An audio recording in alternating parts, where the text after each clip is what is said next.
Good evening and welcome to the Select Board meeting of April 27, 2026, 6 p.m. in Room 3 at Town Hall. The first matter is reorganization of the Select Board. Mr. Valani, if I may? For that purpose, I'm going to turn the nominations over to the Town Administrator.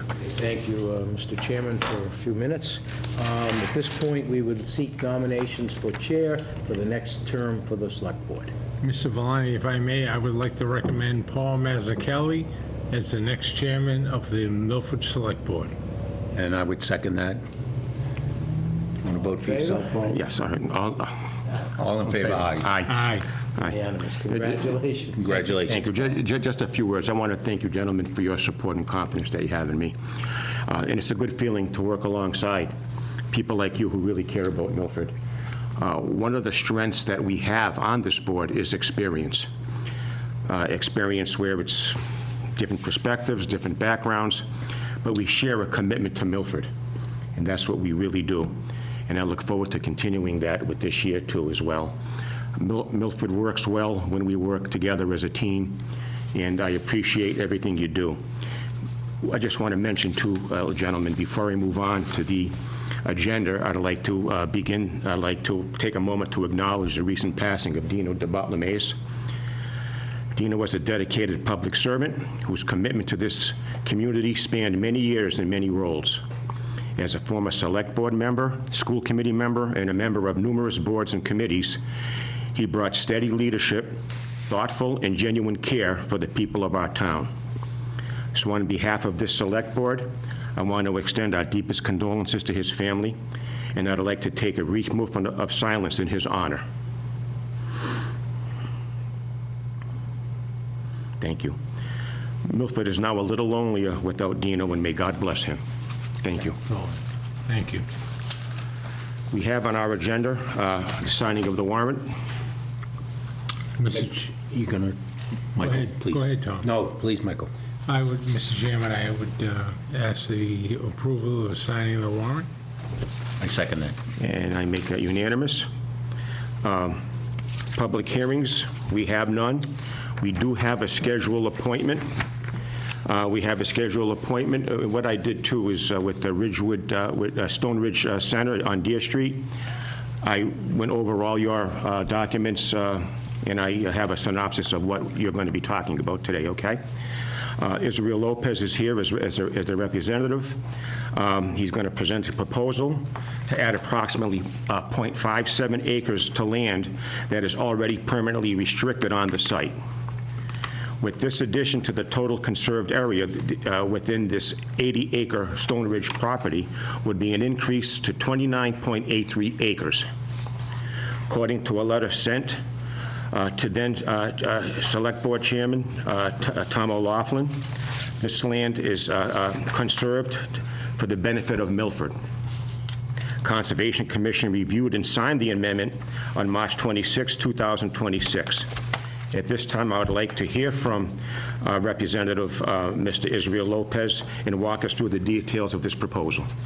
Thank you, Chairman Mazzucchelli, and I'd like to be the first to congratulate you, Thank you. On the new Are you appointment. sure you want to do that? Again, for the record, my name is Israel Lopez with the Gutierrez Company. I'm the Managing Director of Development for the company and have been involved with the Stone Ridge project for going on a decade now, back when the first phase of development, the restaurant depot, was first built and constructed, the new roadway, Deer Street, built and constructed, and then subsequently the first phase of residential and the second phase of residential, which is under construction currently. As part of that long entitlement process, we worked with the Army Corps of Engineers and the Wampanoag tribe in order to identify some cultural resource areas within the site. There was other conservation land as well that was identified by the state. And so all of that land has been identified and restricted. The current parcels that we're looking to restrict as part of this amendment are actually already deed restricted, but in order for them to be restricted in perpetuity, we need to do that via this amendment to the existing conservation restriction agreement. And so just administratively, The way that it's worked in the past is the Conservation Commission has reviewed it. They've, as the trustee, if you will, for the land, have signed off on the conservation restriction. The Select Board signs as well.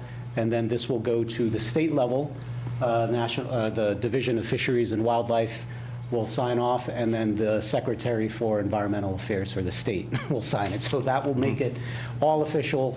In total, as you noted, there will be almost 30 acres of land that will be preserved in perpetuity. Most of that land is on the right-hand side as you drive into the site, but there's also a fair amount on the left-hand side as you drive in. And then these particular areas are sort of smaller pockets that are interspersed throughout the various parcels at the site. So this is really the last component, if you will, to this entitlement process. With this, all of the obligations under all of the phases of work will have been satisfied, with the only exception being some road work that may be done in the future along Cedar Street as the project is further developed. So there were some things that not at all related to this request before you. This is more just informational, but there'll be some, that's the last piece of it in order to wrap up all of the entitlements. So that's just a quick level overview. Attorney Moody also reviewed all of the amendment agreement documentation, signed off on it. He was supposed to be here this evening and couldn't make it. I think he's traveling, but he has reviewed it and has signed off on it. Sure. Any members have any questions or concerns for I don't, Mr. Mr. Lopez? Chairman. I don't. I think it's been thoroughly reviewed. And if I may, Mr. Chairman, I would like to make a motion that we accept the Deer Street Conservation Agreement amendment. I would second that. And I would make that unanimous. Thank you. Thank you. Thank you. Thank you. All right. And Rick, do we sign? Yeah, I have Original? I have an original. We'll sign it. Great. Thank you very much. Thank you. Thank you, Israel. It also needs to be notarized. I'll come back whenever Richard, you let me know that it's ready. Yeah, it'll be ready tomorrow. In fact, I'll notarize it myself, yeah. Thank you. Or I'll Good evening. have someone. Nice to Good see you. evening now. Thank you. Thank you. Okay. There are no public hearings this evening. We just had the scheduled appointment.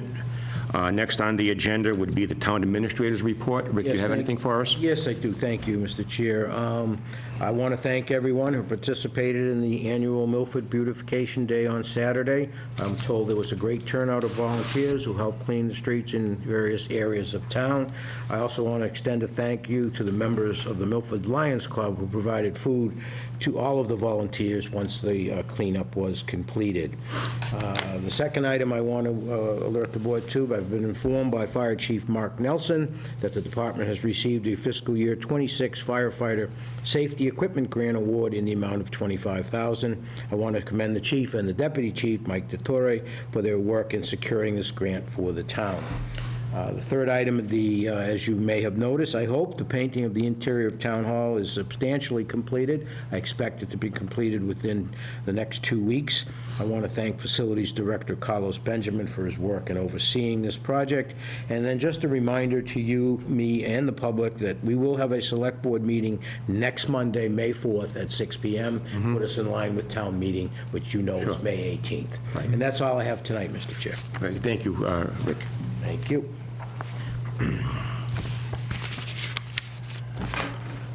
Any old business? No, Mr. Chairman.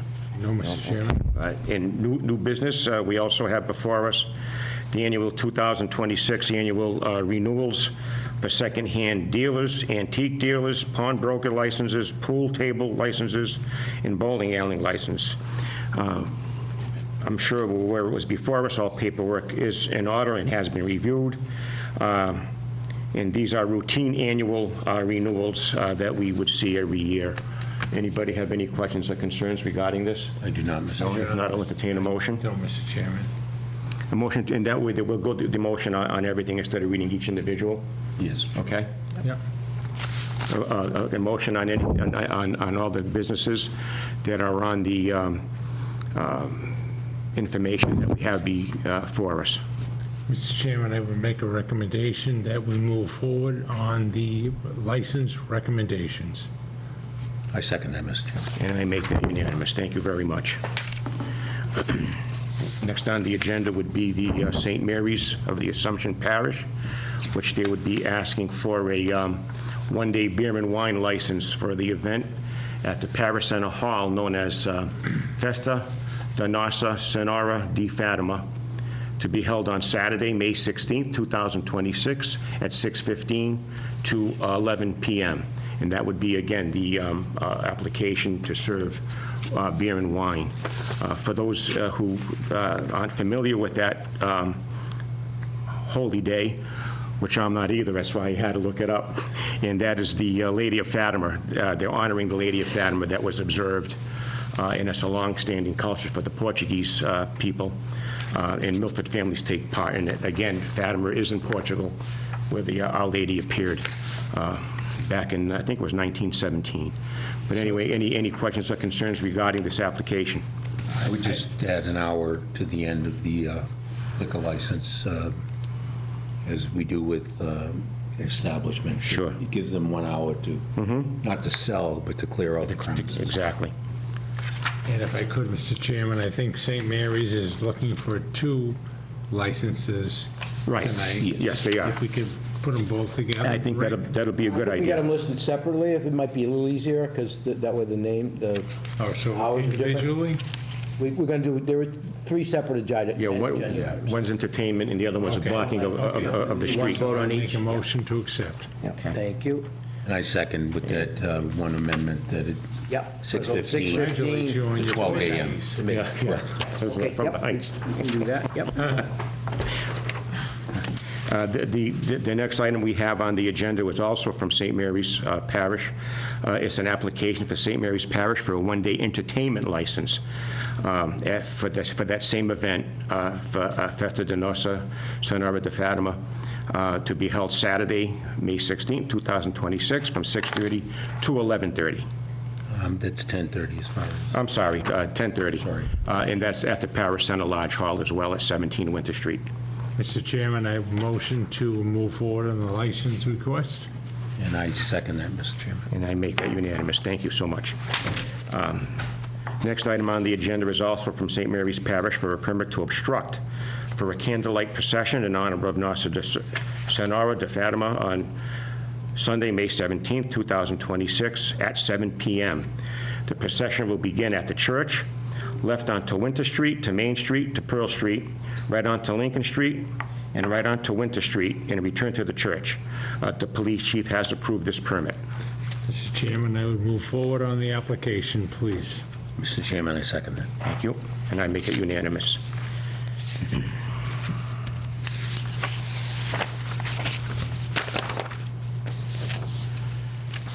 Next on our agenda would be a proclamation for the board to sign. We have before us tonight declaring April 24th, 2026 as Arbor Day in the town of Milford. And what this does, it recognizes the importance of trees in our community and reaffirms our commitment to conservation. If there are any comments or concerns regarding this motion that we need to take to make Arbor Day?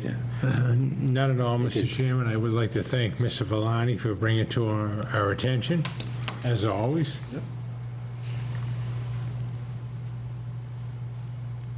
And I second that, Mr. Chairman. And I make that unanimous. Thanks.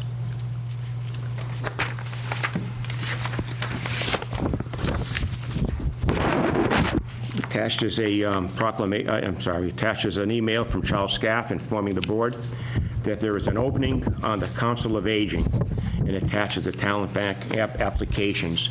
Rick, with this here, where we just have a one-sentence letter from Charlie to inform us that there's an opening, would he expect an appointment?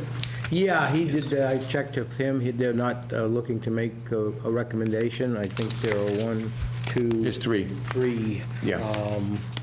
and they would look for you to make a recommendation. If you want me to go back to him and ask for one, I can do that, That'd too. be up to my members if it's okay with them to make the appointment now, if you have anybody in I think mind. we make it now. I sit on the council. And Sure, yes, I know that's it right. was discussed. Wow, yeah, that's right. I would nominate Thomas Brown.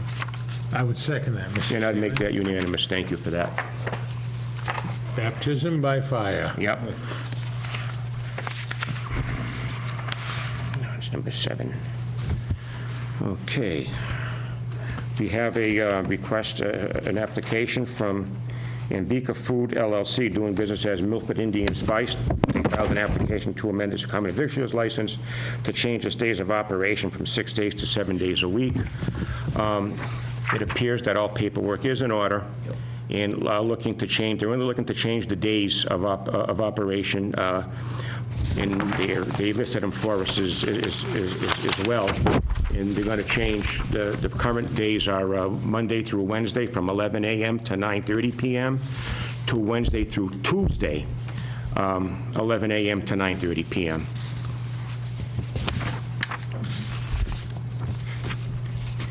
So they want to open Sunday and Monday as well. Yeah. They just got to go to 7. It's a straightforward amendment, updating the operation schedule. Mr. Chairman, we accept that motion. And that's seconded, Mr. And I make that unanimous.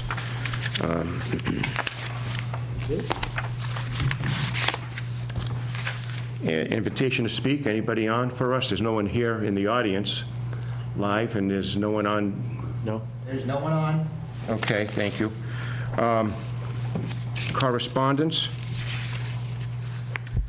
I do not have any correspondence. Mr. Chairman. The only thing I would want to bring up, gentlemen, is lately, and I know Mike has, I don't know if you have been hearing anything, Tom, but I've been getting a lot of concerns and questions regarding the water ban. And just to see, they want to know if, what's the time limit on it? Can we use a watering can?